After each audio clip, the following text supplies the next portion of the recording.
Eh bien, bonjour à tous, j'espère que vous allez bien. Moi, ça super. Aujourd'hui, on va parler d'un sujet important. Il y a quelques jours, bon, vous m'excuserez, j'ai pas pu le faire plus tôt avec le boulot et tout, c'est assez compliqué, mais j'essaie quand même de vous sortir à cette vidéo. Donc, n'hésitez pas à me remercier avec le tout petit abonnement parce que je vois qu'on perd vraiment de la cadence, donc ça me redonnerait de la force.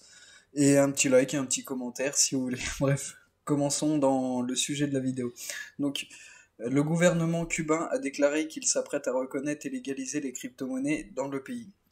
Ce n'est pas le premier pays, c'est surtout les pays d'Amérique du Sud qui légalisent le Bitcoin. On va savoir pourquoi. Dans cette vidéo, je vais vous expliquer quelles sont leurs intentions, pourquoi le Bitcoin absolument. Enfin voilà, on va vraiment mâcher tout ça pour comprendre quel est cet engouement au niveau du Bitcoin en monnaie légale.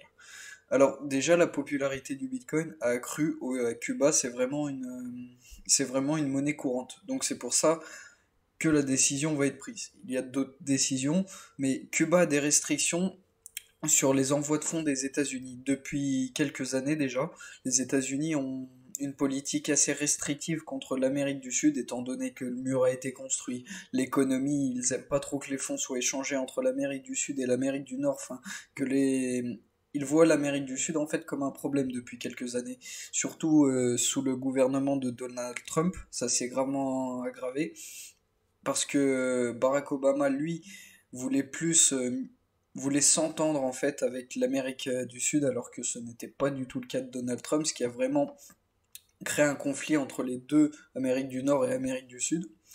Et ensuite de ça, il pensait que Joe Biden, pardon, excusez-moi de l'accent, allait changer vraiment cette thématique et refaire un peu comme Barack Obama et enlever le conflit tout simplement, remettre la monnaie, etc. Mais ça ne s'est pas passé du tout comme ça. Il a encore vissé le bouchon, il a encore vissé la vis et il est vraiment restrictif avec l'Amérique du Sud. C'est pour cela qu'ils envisagent de d'aller vers cette crypto-monnaie, le Bitcoin. Et pourquoi le Bitcoin? Parce que tout simplement en Amérique du Sud, le Salvador l'a déjà choisi, quelques autres pays ont déjà choisi entre guillemets le Bitcoin. Mais c'est vraiment l'Amérique du Sud le voit vraiment comme une solution de s'enlever de ses pattes un peu de l'Amérique du Nord. Ils ne veulent plus être sous l'emprise des États-Unis, étant donné que eux ne sont pas les bienvenus au niveau des États-Unis. Ils voient ça un peu comme une issue de secours et un peu comme une indépendance en soi financière, au niveau de la finance et beaucoup de choses. En plus de ça, ils veulent un attrait du pays.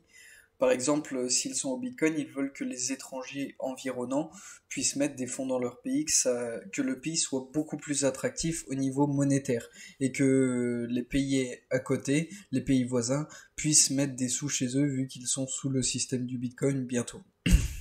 Alors ce n'est pas encore fait, mais je pense que ça va se faire vraiment parce qu'ils en parlent depuis un petit bout de temps. Et on sait très bien que l'Amérique du Sud, les pays d'Amérique du Sud sont portés au niveau du Bitcoin. Ensuite de ça, les pays d'Amérique du Sud voient le Bitcoin comme une manière de contourner les sanctions américaines. Oui, c'est vraiment comme je vous l'ai expliqué, c'est pour vraiment se détacher de cette Amérique qui est tout le temps en répression avec cette Amérique du Sud.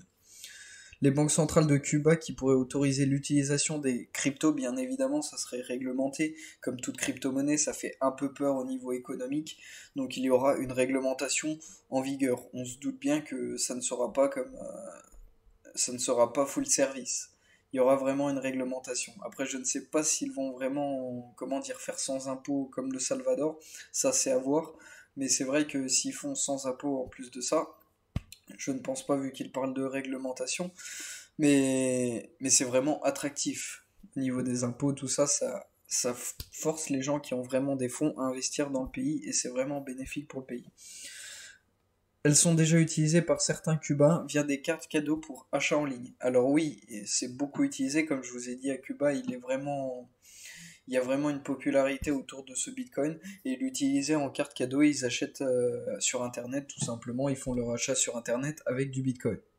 Vous allez me dire, c'est à peu près pareil que chez nous, il y a des gens qui achètent en Bitcoin, mais il y a quand même un engouement derrière. Il y a vraiment des Cubains qui utilisent vraiment cette crypto-monnaie.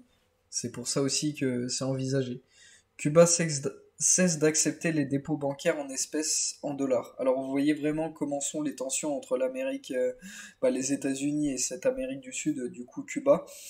Il y a vraiment une tension et de là à enlever ces dollars, en fait, ils n'acceptent plus de recevoir du dollar de l'Amérique, des dépôts bancaires. Donc c'est vraiment que on s'oriente vraiment sur une nouvelle monnaie. Donc le Bitcoin est une grande solution. Sanction mise en place par Donald Trump et renforcée par Joe Biden, contrairement à Barack Obama qui cherchait à améliorer les relationnels entre ces deux pays. L'encouragement encourageant les étrangers à faire marcher l'économie du pays de Cuba, c'est ce que je vous avais dit, c'est vraiment pour faire marcher cette économie, et ça serait quelque chose de valorisant au niveau du tourisme, au niveau, je ne sais pas, des achats, enfin beaucoup de choses pourraient varier en injectant des monnaies des pays voisins. Voilà, j'espère que cette petite vidéo vous aura plu, et je vous dis à la prochaine.